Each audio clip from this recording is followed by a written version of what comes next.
It's funny seeing the amount of people that's about to make more money than Angel Reese. Angel Reese is punching air right now. Barbie is punching air between her new salary and nobody showing up to see her at Barbie Fest. Whoa, she's not happy at all. I gotta tell you, she's upset. The new WNBA salary numbers just dropped, and not everyone is celebrating. The raises are real. The money is historic. Almost every player in the league is about to get paid more than ever before. Almost. Because when you take a closer look at where Angel Reese landed on that list, especially compared to others in her draft class, something feels off. And the silence from her side? Even louder. So now the question is unavoidable. Do these new CBA salary numbers truly reflect Angel Reese's value to the WNBA, or is the reality behind draft positioning a lot more complicated than people want to admit?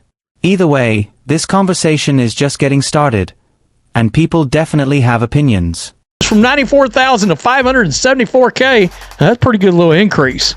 But it gets better for her. I can tell you right now, with incentives because of making the all WNBA team, that 574 is really going to be like 1.1 million if the Fever choose to offer her the max or get her up to the max.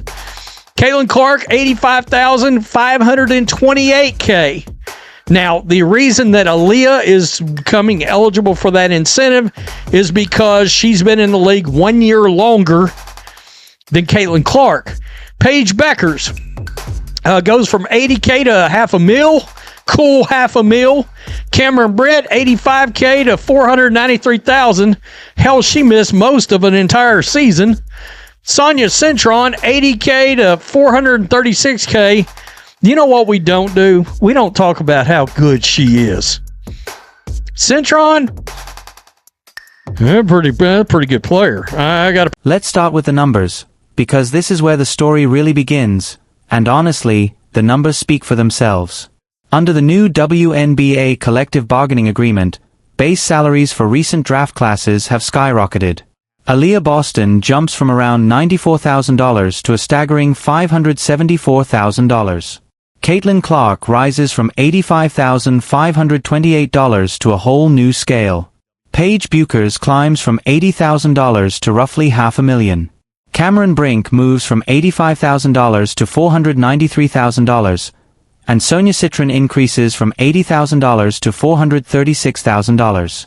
Then there's Angel Reese, going from $75,000 to $350,000. Now don't get it twisted, that's still a major increase. But when you stack it side by side with her peers, the gap becomes impossible to ignore. And that's exactly where the conversation starts heating up. But Angel Reese, I don't know. Okay. We'll see here. We'll see. Angel Reese, $1 for every missed shot and rebound. Nice. Ooh. Got to. That's the list. Read it again if you need to, because this is where things get interesting. The player who has spent the last year positioning herself as a co-face of women's basketball, the one whose social media presence, brand deals, and overall spotlight have helped build the narrative that she's one of the biggest attractions in the sport. She's at the bottom of this salary comparison among her draft class peers. Lower than Sonia Cintron. Lower than Cameron Brink, who missed most of a season. Lower than Paige Buchers, who hasn't played a single professional minute yet.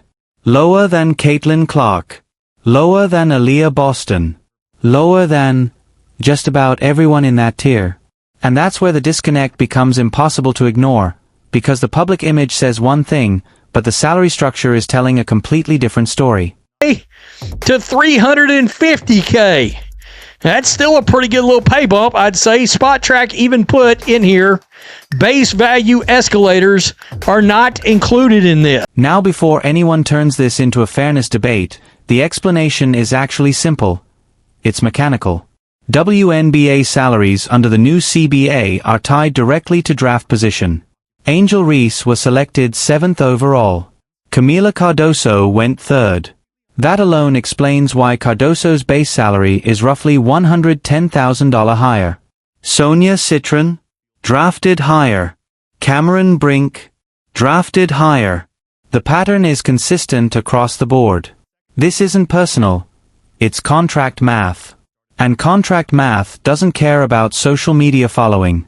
It doesn't track trending moments, brand deals, or how loud the public narrative gets. The structure is fixed. Draft position sets the baseline, and performance unlocks the rest. But here's where things get interesting. Over the past year, Angel Reese has built a powerful narrative around her importance to the game, positioning herself as a central figure in the league's growth, a major driver of attention, a name that belongs in every top-tier conversation.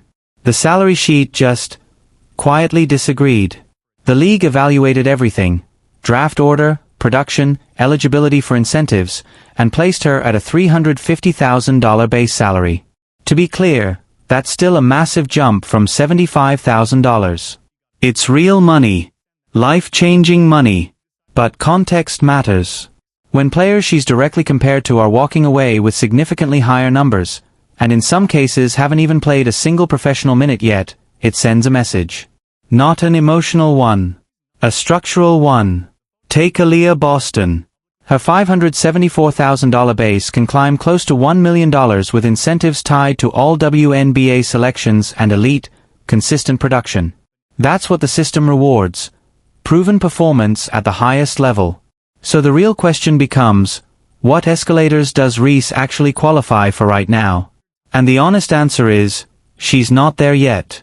Rebounding has been her strongest contribution, but efficiency has been a concern. Her role in Chicago has shifted, which suggests the team is still figuring out how to best utilize her, rather than confidently building around her as a first option.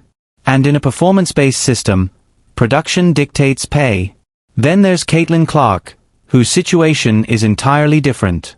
Her current salary is still tied to rookie scale structure, and she won't be Supermax eligible until 2027. But her impact, on the court, in ratings, in revenue, is already operating at a level the current contract system can't fully capture. That's why this conversation is bigger than just one player. The league's financial boom, the media deals, the sponsorship growth, the rising valuations, all came from a surge in audience. And that surge had a very clear catalyst. The result? A system where the player driving the most value isn't yet paid like it, while others benefit immediately from the environment that value created. And Angel Reese sits on the other side of that equation. Drafted 7th. Paid accordingly. Still benefiting from a system that's grown massively, but not yet producing at a level that moves her beyond that baseline. So yes, Cameron Brink earning more despite missing most of a season feels shocking, until you remember she was drafted higher. That's the system. In the end, the gap between narrative and numbers is real.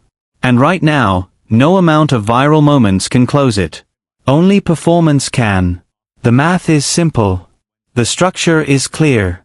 And the conversation? It's just getting started.